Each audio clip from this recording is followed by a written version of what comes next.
And welcome to this week's podcast, TSC Week, TSP, almost said TSA. Yeah, Don't work you wanna there. say that. Nobody might work there in a few days. I don't know if when Seriously. you watch this, if they've gotten any funding, but anyway, TSP Weekly Podcast, 15 February. This is Sunday. We're hoping you guys had a great Valentine's Day. If you didn't, I don't know. Yeah, there's always next year. Yeah. Least Yeah. favorite holiday of the year. It's the one where they sucker us into, I don't know, spending too much money on things. But Well, that's the thing that always cracks me up is the coverage of how much money everybody spends, and what they yeah, spend it on and all that. It's hysterical. yeah. I mean, hopefully it boosts the economy. I don't know. Yeah, it's gonna need it. Strangely, there's some positives happening in the economy right now, even though the market's pretty volatile. But if you guys have been watching the podcast for the past couple of weeks, I don't have the chart this week, but it's been on the last couple of weeks about the expected kind of glide path for 2026, and February, March is expected to be pretty volatile. So as long as the numbers in the economy keep improving, the expectation is that volatility resolves to the upside, at least until April, when apparently things start to change, at least according to that model. We will see when we get there. But there are some pretty good things this week, pretty good numbers on the economic side. So we'll take a look at the weekly economic highlights. I'm going to go into this thing about the F fund because nobody ever talks about it, and I'm going to make it as simple as possible. But the stock funds are pretty simple. When the price goes up, the value of your account goes up. When the price goes down, the value of your account goes down. The F fund has two components to it, and I don't think people really realize how those two components work together. It's both the yield that you get on the F fund, and the price movement. So we'll talk about that a little bit and how that kind of compares to the G fund. And then the Hindenburg Omen we haven't talked about in a while, but it triggered a couple times in the past couple of weeks. It's basically um, it's not a fear index like the CNN Fear and Greed Index, but it's basically telling us that there are some strange things happening in the market. And we'll look at long-term trend possibilities and the current TSP Fund Direction. So we had consumer inflation expectations dropped dramatically this week. Inflation, of course, is one of the biggest buzzwords in the mainstream media right now. And the Fed has been talking about it too quite a bit, that tariffs are starting to show that they're back to the narrative about, are tariffs a one-time price bump, or are they going to become kind of entrenched in inflation? And at least the consumer expectations for inflation ticked down quite a bit this week. And so that's a positive, because if people's expectations of inflation are if people's expectations are that inflation is going down, or not as rising as fast as it was, it's a positive, right? It makes you think that things aren't going to be more expensive next month than they were last month, and maybe incentivize you to spend more.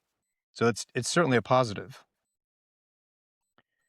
Redbook increased by 6.5% last week. Redbook it's a weekly indicator that measures year over year same store sales growth for major retailers. And so looking at what major retailers do is good to try to figure out what's happening in the economy. And it's been pretty much, I did a 5-year chart on this one, and it's been pretty much in a range between 4 and 8 for the past few years. So these are some really big, unusual fluctuations here. But as long as same store sales are growing, and this is still in a slow, gradual uptrend, that's good, right? And it's a measure of growth. So it was 6.5%, which means it's 6.5% more than it was last year. And so that's good. It's a positive for the economy. This is the biggest number for the week. U.S. economy added 130,000 new jobs in January. It's much higher than the downwardly revised 48,000 that we had in December, and it was way above the 70,000 that was forecast. And it's the highest figure since December of 2024. So I did a 5-year chart on this one also, just to kind of get an idea of where we're at. This is coming out of COVID in 2022. So the payrolls were all kind of messed up then, right? Uh, this is the recovery period. And we really want to see payrolls start to go up, even though all the talk is about layoffs. So this kind of flies in the face of this idea that layoffs are happening because there's a lot of jobs added this week. So 1 week doesn't make a trend, but it's certainly going in the right direction versus where it was kind of back here.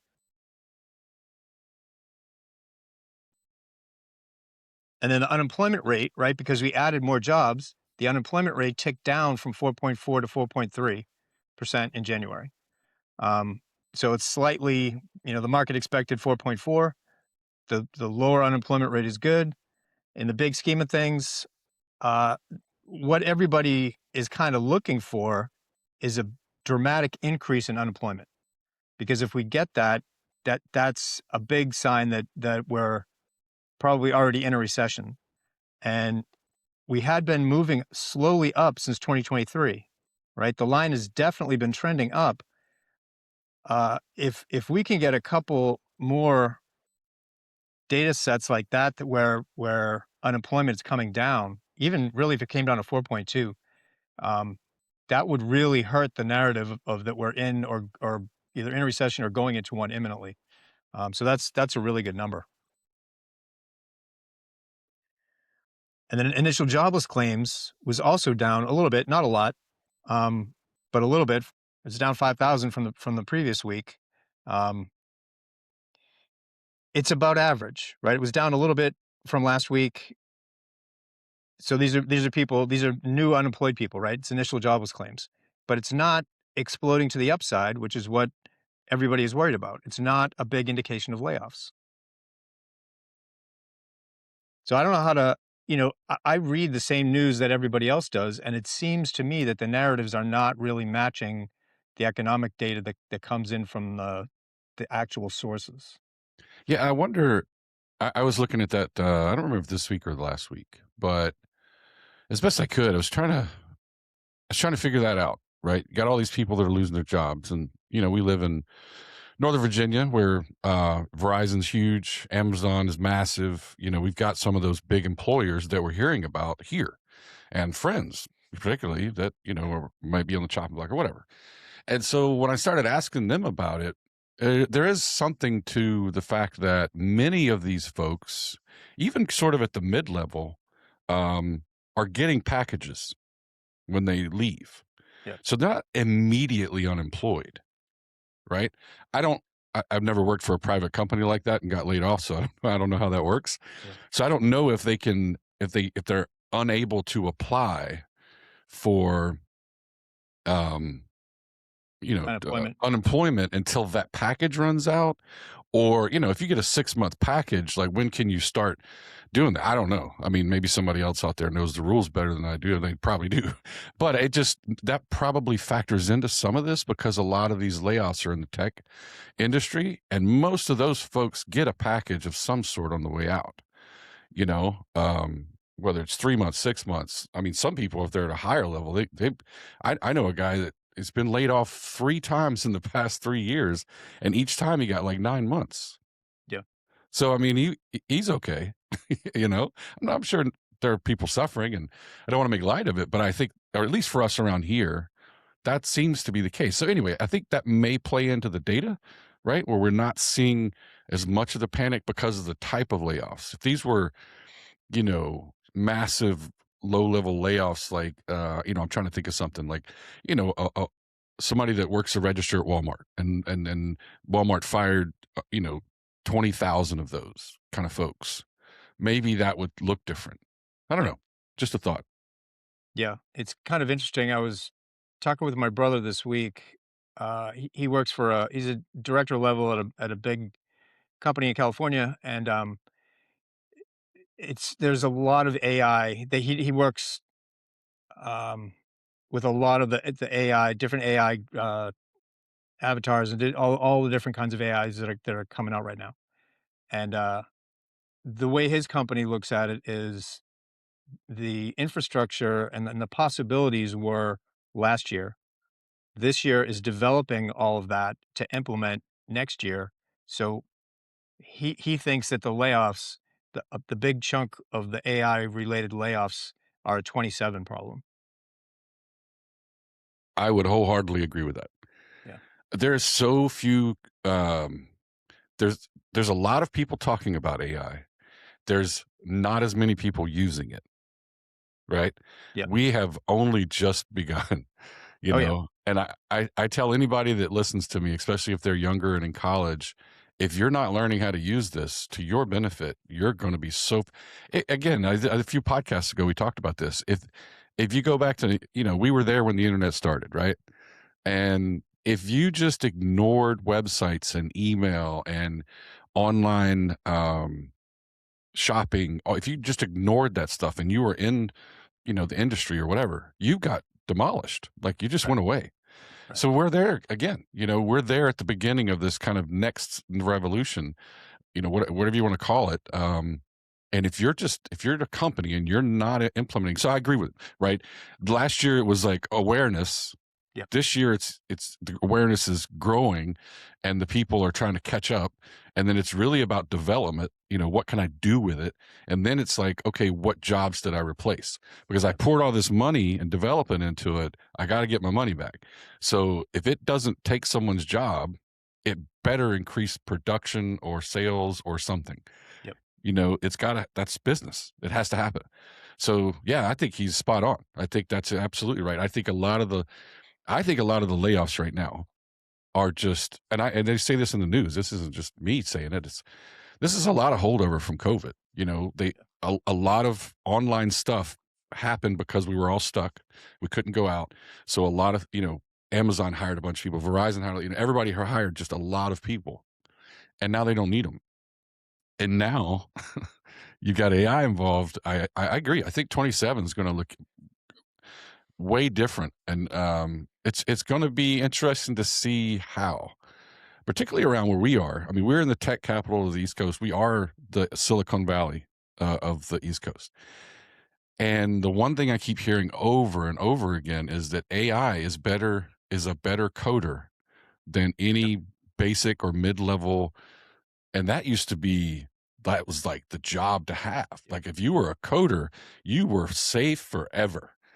And that is not the case anymore. And a lot of folks, I think, are gonna. I don't know. I don't know what's going to happen if AI does it as well. I mean, if you can trust it and it does it, I don't know what happens to all these people who are coders, who are real tech people, and then you're like, okay, but what does that do for me now? Like, I just got Right. replaced by AI. Well, the What? crazy thing, you remember, like, I guess it was last year, and it seemed like it was only for a couple of months. The big job was to be a prompt engineer. Yeah, I and mean, that that went away lasted for quick. a couple of months. Yeah. Well, there's still I there that title is evolving into something way bigger, Yeah. but you can't just like be the person. I mean, you can. I mean, that still is the case. If you're the person in your company that knows how to prompt the AI to do things that is good for your company, you're still that's not your full-time job or what, you know what I mean? Like, yeah, that kind of job classification probably got absorbed into. I mean, well, the way I look at it is if you're a marketing director and you don't know how to leverage AI to help you, or if you're in customer service, you know how to leverage AI to help you, you're gone. You're useless, Yep. right? Um, I think, yeah. So I worry about coders and their ability to pivot. Like that's not like I was a mechanic and I had to become a coder. Like it's probably I was a coder. I'm gonna have to go be an HVAC Right. technician because they're making $120,000 a year right now. You know, that'll be crazy to watch that kind of transition happen. But that's what I see. I think is you're going to see. I was talking to a guy last night. We were at a charity event, happy hour, and he was an IT guy, and he has no chance of employment. Yeah. He's not needed, and so he's actually going to go work for an HVAC company, which is why I thought of it. And he's like 45, almost 50 years old. Yeah. Crazy. Yep.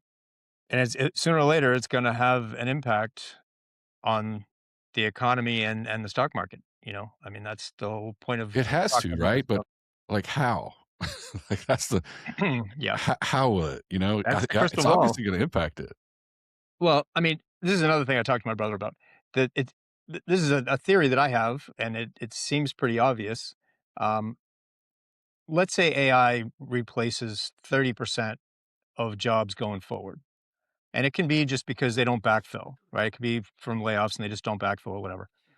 But and in the short run, that increases productivity, increases earnings per share, increases stock price. But at some point, whatever the product is, I mean, unless it's truly B2B, whatever the product is, people have to buy it. And if people get continuously laid off, who's going to buy the product that these companies make, even at a higher, um, their share price can go up until people can't buy the product. It seems like a doom loop to me in the long run. And his response to that was that, yeah, but if we don't do it that way, China will, and so there's no alternative. And Yeah. that kind of got me thinking, yeah, then we really are in a doom loop. Like, there's no solution to that. Well, so are you saying you're making the assumption that because all these people are losing their job, they're not going to be able to afford to buy that product? Right. Yeah. Well, so there's two other pieces to that. One is the people that didn't lose their job and now are making more money because they were part of this growth, Yep. right? So that those group of people are buying more, right? Yep. We're great at that, right? And Americans are great at that. You make more money, we're gonna spend more. We don't save it. And I mean, you're already seeing this in the last few years, particularly since COVID, since people were just kind of knocked off their equilibrium was just kind of like the whole world kind of changed. Now you see people just pivoting completely. Like, okay, they didn't get laid off; they just quit and they went and opened, a pizza shop, or you know, being able to start a business now isn't as hard as it used to be, particularly if it's online. Yep. And I mean, there's now people making money doing online sale. Like, what did they use? QVC or something like that. What is that Yeah. called? Yeah. Home Shopping Network is the one I'm Yeah. Home trying to think shopping. of. Yeah.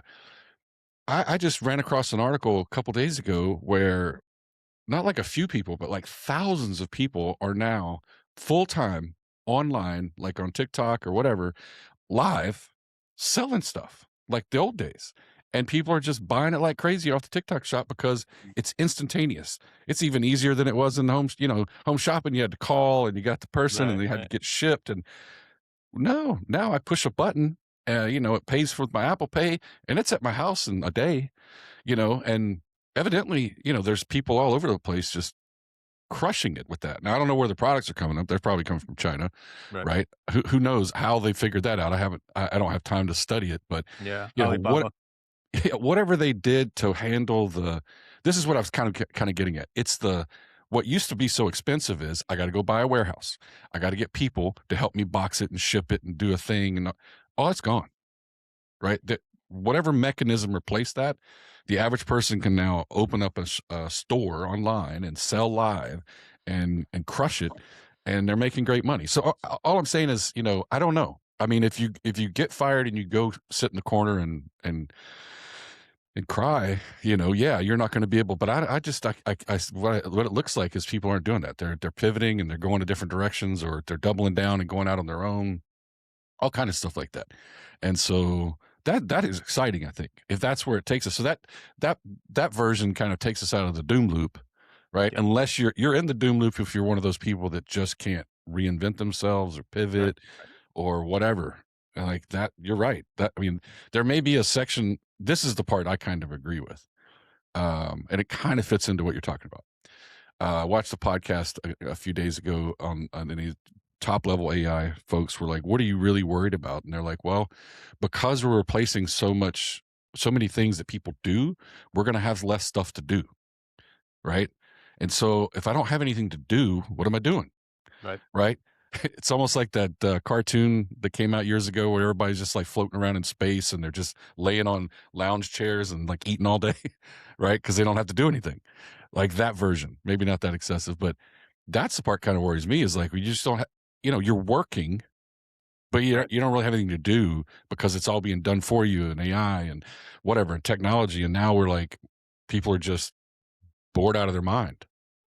Yeah. I mean, that's where the whole conversation about uh universal basic income Yeah, and yeah, that kind of stuff. I that's where mean, they got to. They were just like, "Hey, how are we not gonna do that? Otherwise, you're just gonna have people just sitting around." Yeah, it's crazy. I mean, we're gonna. I mean, I do feel like this is 1995 all over again. yeah, I think the world is changing more than we know it. It's hard to wrap your head around, but 10 years from now, this world will look so different, yep, than it did the last, 10 or 15, 20 years. I mean, we saw it. And, if you're around and paid attention and the internet came around, you know what it looks like, how different the world is. We're doing this podcast in two different states yeah, yeah, with technology that would have cost tens of thousands of dollars yep, in a studio. And it's, still a few thousand, but not yep, tens of thousands. yeah, That in yeah, itself is just crazy, yeah. That was you know? definitely deflationary. Yeah. Yeah. I mean, we don't have to pay somebody, some studio. We don't have to get permission to put this Yep. on TV, all that stuff. Yeah. It's a whole new world. Anyway, let's get on with All right. I So got you sidetracked off yeah, no, the, that's actually a better conversation than what I'm going to talk about here. I think. Oh no, okay. One more thing.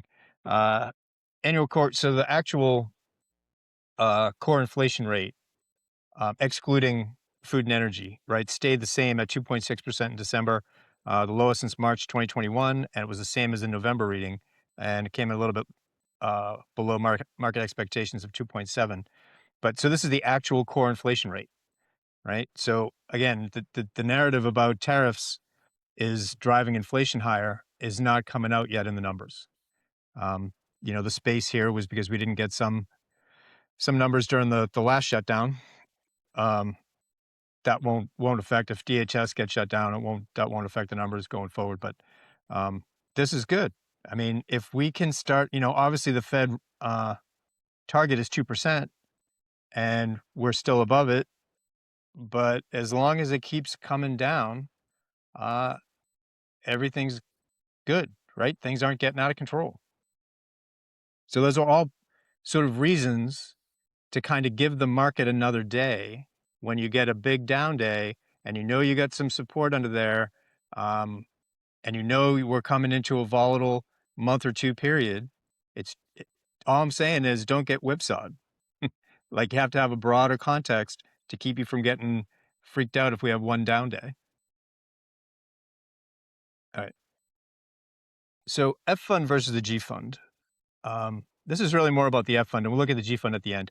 But not too many people really think about the F fund. They don't give it kind of a lot of consideration. Everybody's either in the stock funds or they're in the G fund. The F fund definitely has its place, and the bond market is way bigger than the stock market. So in reality, what happens in the F fund, and I've been talking about it like every podcast, I feel like for like 6 months, that the direction of the F fund is going to tell us what's going to happen with stocks going forward. So the F fund tracks what's called the aggregate bond index. It's made up of uh, corporate bonds, treasury bonds, um, a lot of different kinds of government bonds, but it's sort of the S&P 500 of the bond world. It's what all other bonds are kind of, uh, based against. And so the daily price of the F fund is there's two pieces to it. There's the dividend or the yield that you get because it's a bond, right? So if you buy if you buy a bond for $100, and it's an IOU. So you're loaning instead of buying a share of the company, which you do theoretically when you buy a share of stock. When you buy a bond, you're lending the company or the government money, and they're giving you an interest rate, right? So you're gonna get that interest rate no matter what. Every month you're getting that positive cash flow interest rate. Then if the price of the bond goes up, you're also getting capital appreciation because the price value of the bond went up. So you've locked in an interest rate that you're going to get. And then if the price of the bond goes up, when you sell it, you've made that capital appreciation. So if you add those two together, that's your total value of your bond gain or loss, right? So two pieces, right? The dividend or the yield, same thing, or the interest rate, right? All those three mean the same thing. And then the gain or loss in price. So those are the two pieces that get combined for the F fund. You can absolutely lose money in the F fund, even with a high yield, right? If your yield is 10%, but the price of the bond goes down 20%, yeah, you didn't lose 20%, you only lost 10% because the 10% yield is offsetting it. But you can definitely lose money even if you have a high yield in a bond. And that's what we saw in 2022. There was a big pullback in price of the F fund, and the yield that you were getting in the F fund wasn't high enough to offset that price. And so the total value of the F fund went down. And is that because, right? So let me back up. Yep. I'm going to play dumb guy in the room for all those that may not have gotten every piece of that, because it does make sense to me. Like, I understand bonds, just like you explained. Yep. Where it kind of gets a little fuzzy is in the TSP. When you're buying a fund, you're not buying a bond, right? Just like we're not buying shares of anything when Right. we buy in the other funds, right? What you're doing is buying something that represents it, right? And Yep. so the math on the back end is really what you're talking about. So we're not getting any yield if I'm because I'm not buying a bond, right? I'm buying an ETF that tracks, this bond index. Like, it's an index fund. Right. So what's happening is the math behind it. If the yield isn't high enough to overcome the price deficit, that's what you're talking about. The F fund goes down, Right. right? If it's the other way, then prices. At the end of the day, what we want is price to raise. Yes. If you're in the F fund, and you get in the F fund when it is raising, the price of the F fund is rising, because that means, we're making money. It's more about the price in when you're looking at the AGG. If you're trying to figure this out, it's way more important. Just understand the underlying math is okay, but just know that if it's going up, there's a lot of reasons for that. But at the end of the day, all that matters is it's going up. Right. Right. As opposed to the other indexes. If this is going up and the other ones are going down, that's why you'd want to be in the F fund, right? That's pretty much where we're headed. Right. That is where we're headed. And the only distinction is if stocks are going up, your choice is either the F fund or the G fund. So the question is, You mean now stocks that are going down? if stocks are going down, the alternatives is the G fund or the F fund. And so understanding the F fund can give you a better decision making process about whether I want to be in the F fund or the G fund when the stock funds are going down. Okay. So this is a chart that we put up ordinarily for the F fund. Okay, it's a line chart. It's a little bit easier to see um, than the candlesticks that we usually use. So it's a closing price. This is a weekly chart. So what they do is take the closing price every week and connect them together in a line. Just makes it real simpler to look at. This is just the price of the aggregate bond index. It does not include the yield. So when you look at the price, it's been flat at 100 since the middle of 2022. Okay. So if you're just looking at price, it's gone nowhere because it doesn't include the yield. If you look at a chart of the total AGG, if you added dividends in there, the price chart looks much different. Okay. So the question So is which one do this, we use? We use the previous one for the F fund. yeah, this is the price of the F fund. That's what I was kind of trying to get at. So the math isn't going on behind this. The yield is not included in this. In the F fund itself, like the fund within TSP, the yield gets reinvested. Okay. Oh yeah, that's the part. So that's another part that gets confusing for folks, even myself, when I know what we're talking Yes. about, but I miss it sometimes when I'm trying to explain it. This is the AGG. This is that ticker symbol. If Yes. you were, and this is why, for members, we would put the we use the actual, numbers sometimes, because it will look a little different, right? Yes. Because the F fund and the C fund, that reinvests the dividends, Right. whereas that doesn't happen necessarily in the SPY or AGG. Is that right? Well, the SPY reinvested dividends, so also yes, but they're Okay. so low. Yeah. They're so low, it's almost negligible. In the I fund, it is a little bit higher, which does contribute to why the I fund's going up at this point more, because there is more of a yield in the I fund than there is in the C or the S funds. C or the S funds are like 1%. Um, But then the F oh, fund. The F fund, so this is the interesting thing. So that's why I want to say this looks like, okay, when price is flat, you're continuously getting the yield reinvested. So the value of the fund does go up. But the question is, how much does it go up? Because the only time we're using this is when stocks are going down. So how important is this, is what I'm saying. The current aggregate bond index yield is 3.8%. Okay. The current G fund yield is 4.25%. So if the AGG is flat, you're getting a 3.8% dividend yield, which gives you a chart that looks like that. But this is just a chart of the historic yield, and this is where we've been here for a while at 3.8%. But the G fund goes up it's been there for a while at 4.25%. So, and you don't have to worry about the price going up and down. You're always going to get that yield. So what you're trying to figure out is what you want is the highest yield possible in the F fund, ideally higher than the G fund, and price of the AGG going up. Because then if both of those are good, then you would want to be in the F fund over the G fund.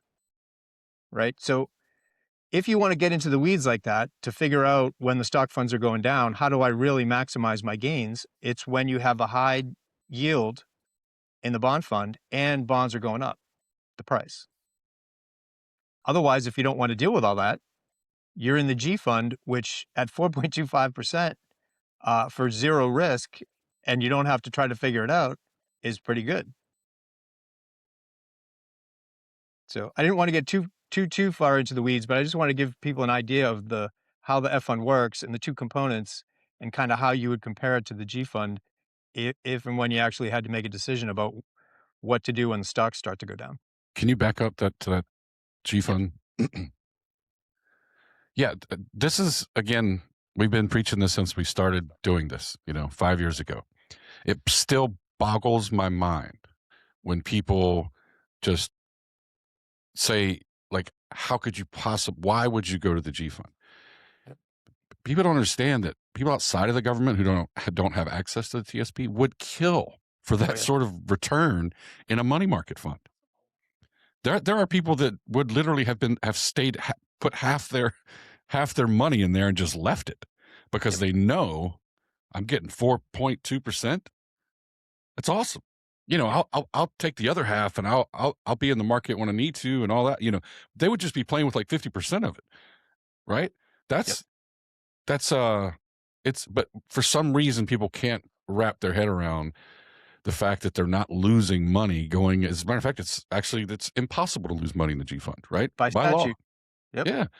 So yeah, it has to ring. It has to at some point get through to people that the G fund is not your enemy. As a matter of fact, it's like the best thing in the world if the stock funds are not going, if they're going down, right? And that will happen. It has happened several times in the past. Yep. You don't see it now and you haven't seen it in a while, but it's going to happen. It's just a fact of life. And so there's nothing wrong with going to the safety of the G and getting your 4.2% or 4%, wherever it's at. Yep. Couldn't agree more. It's a tool. All these funds are tools, right? The I fund now is transitioning to a state of outperformance relative to the C fund. There are a lot of people that are like, nope, I'm going to invest in the US and I don't want to, invest outside the US market and all that. And that's fine. You're making a decision that is not necessarily emotional, but it's a decision for reasons that are outside the math of how to maximize your returns. I mean, you can do whatever you want.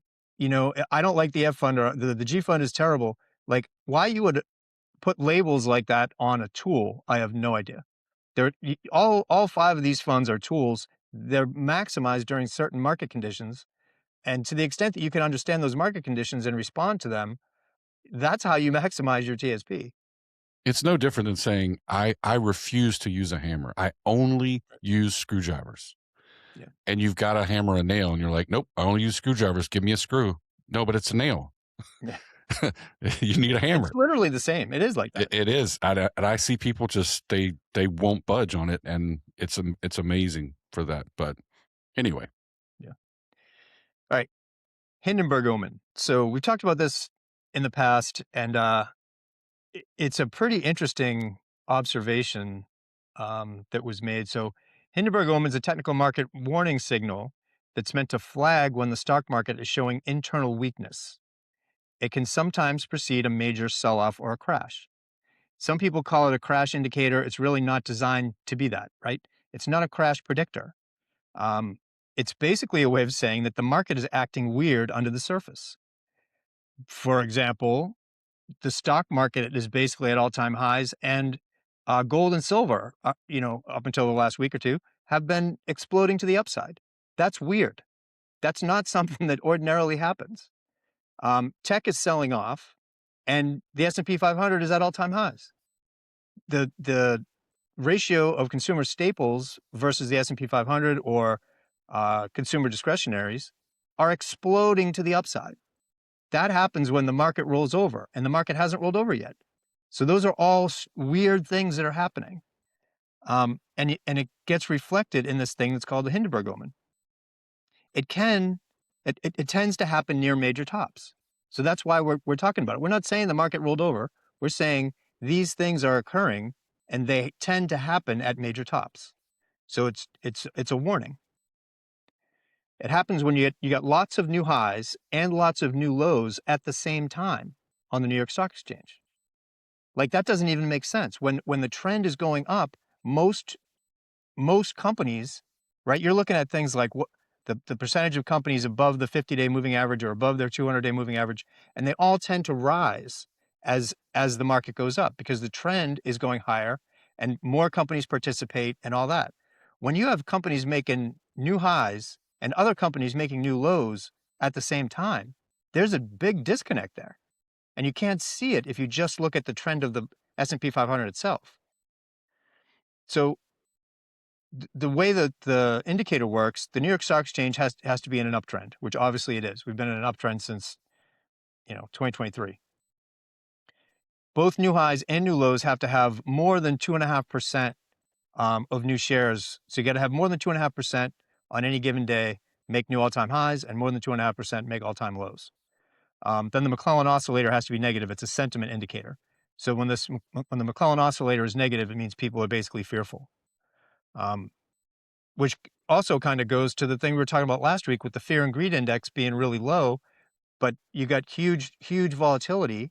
It doesn't, using that one indicator, when fear and greed is low, you expect the market to recover because tops don't happen when fear and greed index is low. When there's a lot of fear in the market, that's when things tend to recover, right? So all these things are happening at the same time.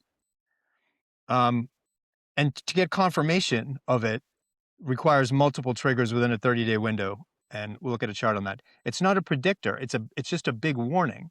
It's telling you that a lot of unusual things are happening at the same time, and that tends to happen at major tops. So this is what it looks like going back to 2020. You got to have 3 or 4 ideally triggers within a 30-day period. So like right before COVID, there was all kinds of craziness going on, and then COVID happened, right? 2022, we got 3 good hits in the month right before it was January 2022 when the market rolled over. And all of these were just like 1 day or maybe 2-day, triggers, and it basically doesn't count. You have to have 3 or more happen within a 30-day period. That's why you can really see it when they cluster. It's a big deal. We had a bunch of clusters right there in November. That's why people were really freaked out about that decline we had in November and expected that the top was in, which generates a lot of fear and greed, which generates the market to go back up. So it doesn't mean just because you get a bunch of clusters that the market's going to go down. It's just telling you that there's a lot of strange things happening under the hood. So then we get a recovery of sorts, right? Like we've been talking about, we haven't really gotten above that October high.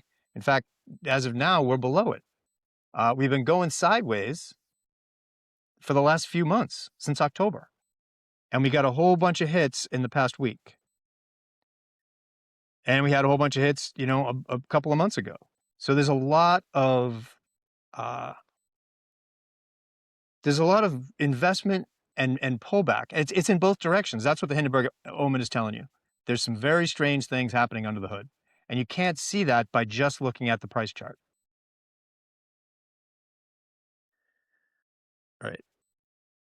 So taking all that into consideration, what do we do with all that?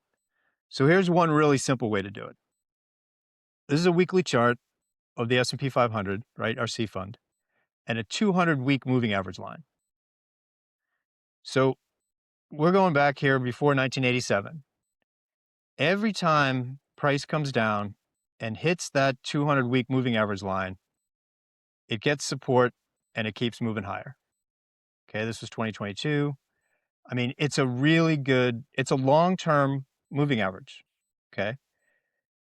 When it gets down there and it doesn't get support and it breaks below it, that was a huge percentage move to the downside. Once it breaks that line, bad things happen. Once you get below that 200-week moving average line, bad things happen. But the odds are that when it hits that line, it's going to recover. We had a little bit of an overshoot here. That was COVID. But other than the tech crash and the great financial crisis and a very small overage in COVID, every other time we hit that moving average line, we got support going back to 1987. So that tells you two things, basically. We are going to come back to that 200-week moving average line again. When that happens, I have no idea. But we're going to come back to that 200-week moving average line. And, right now we're at roughly 68.32 on the S&P. The 200-week moving average line is 51.12. That's a pretty big percentage move to the downside. I wouldn't want to take that decline. But if and when price gets down here and hits that rising 200-week moving average line, that's a great place to look to get back in. Because history is telling you that unless you get this or this, the market's going to reverse and start moving higher. And that would be a phenomenal buying opportunity. And then what happens? What happens if you get this? You sell it. You took a little loss. So what? That's a risk, right? That's risk management. Okay, so that's the long term, right? That's one good way to follow it. Using the same weekly chart, if we kind of zoom in, this was the bottom from COVID. All I did was draw a line from the bottom in COVID and connect it to the bottom in 2022, and it hit the bottom in 2023, that April, the pullback we had in the summer of 23, and then it intersected the April bottom that we had last year. So we got 4 really good points of support on that bottom channel. And all I did was take that line and draw the same parallel line and bring it up to that point right there. Okay. So the idea, and it's just a guide, the idea is that when it hits the top of this range, it starts to come back down and get to the bottom of the range and hit it again and go back up, right? Because that's what's happened going back to at least 2020. So we talked about this chart before. We poked at it right there in October, and we've been riding that upper channel line for months. Can it break out to the upside? Absolutely. And if it does, now this becomes support. Any pullback to here, you'd expect support, and it keeps going up, right? But until that happens, the expectation is that it rolls over and it follows the historical trend. So that's not trying to predict what's going to happen. It's just showing the history of what actually happens. And if it breaks out to the upside, awesome. Now this line becomes support and it keeps on going. Okay. The other good takeaways from this chart is this Fibonacci extensions we talked about. A Fibonacci extension, you take a major high and a major low, and you use a Fibonacci extension tool. The 1.618 extension is the most common, and then the numbers continue higher. I'm not going to get into it, but where we are right now is the Fibonacci extension from the COVID collapse 4 times that COVID collapse gets you to 69.51. The 2022 bear market, 2.618 times that bear market gets you to 69.33. The 1.618 of the move down to the April low last year gets you to 69.59. So we have 3 long-term Fibonacci extensions that take us right to where we are right now. So you do the channel analysis, the Fibonacci extension analysis, and you say, okay, maybe it looks like we're topping, right? And you got this red candle where we are right now this week. So maybe we're topping, maybe we're not. Maybe it keeps going up. Nobody has a crystal ball. I don't know. But the risk right now is much higher than it would be if you were down here and turning up. So, and then the last thing on this, the last couple times in the cycle, we put in a high. Once we got above, we had some churn here. Once we got above that high, we got to a certain point, came back down, and we tested the previous high. Okay, it came down to the same level as the previous high, and then turned back up.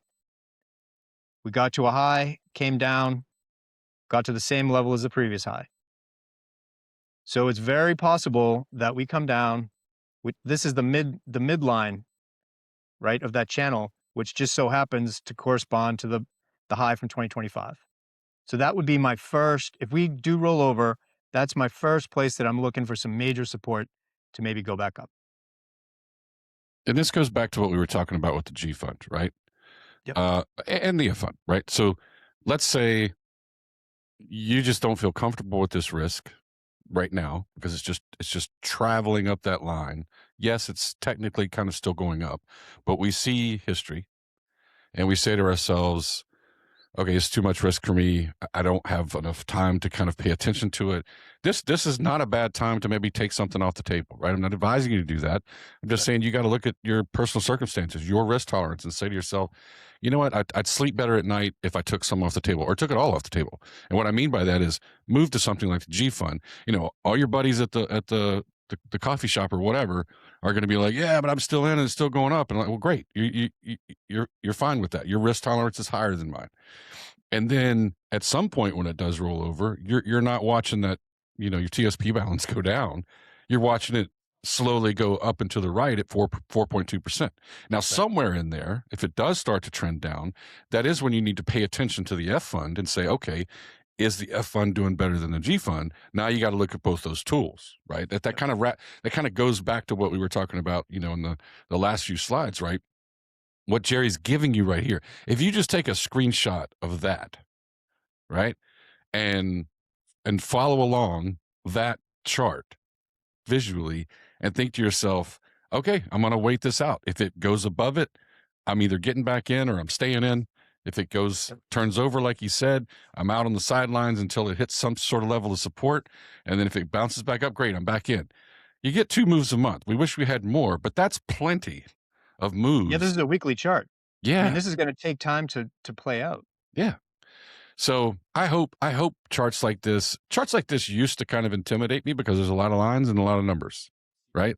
And the candlesticks, and there's just a lot going on. Yep. But just forget about all that and make it as simple as you can in your brain to that channel. And, you know, I know Fibonacci is a big word, but just look at the lines. It should make sense that, you know, when you look at a chart like this, hopefully it does make sense. I'm not saying it should.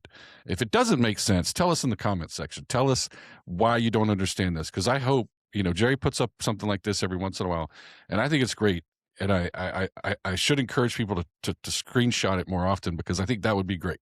You've got it on your phone. You can look at it, and you can kind of take a deep breath, right? Every week, and you go, okay, yeah, but nothing really happened.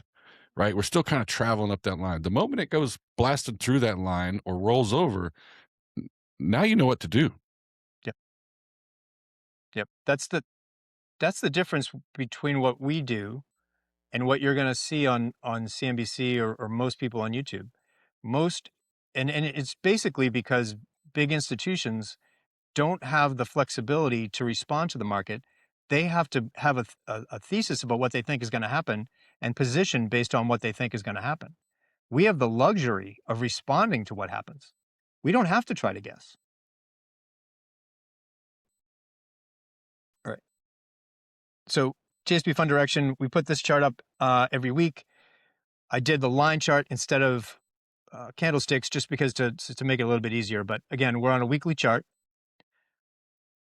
So what they do is connect the weekly closing price and connect those weekly closing prices together to get that black line.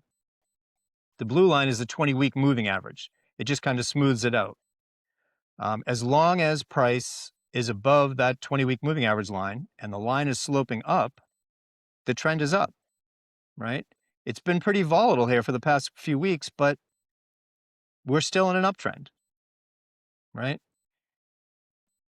Concerning, but it fits with sort of the Hindenburg Omen and some of the other things. The relative strength peaked back here. You could call it here if you want. This is probably the October high. And it's been declining. And it dropped off quite a bit this week. That's kind of concerning.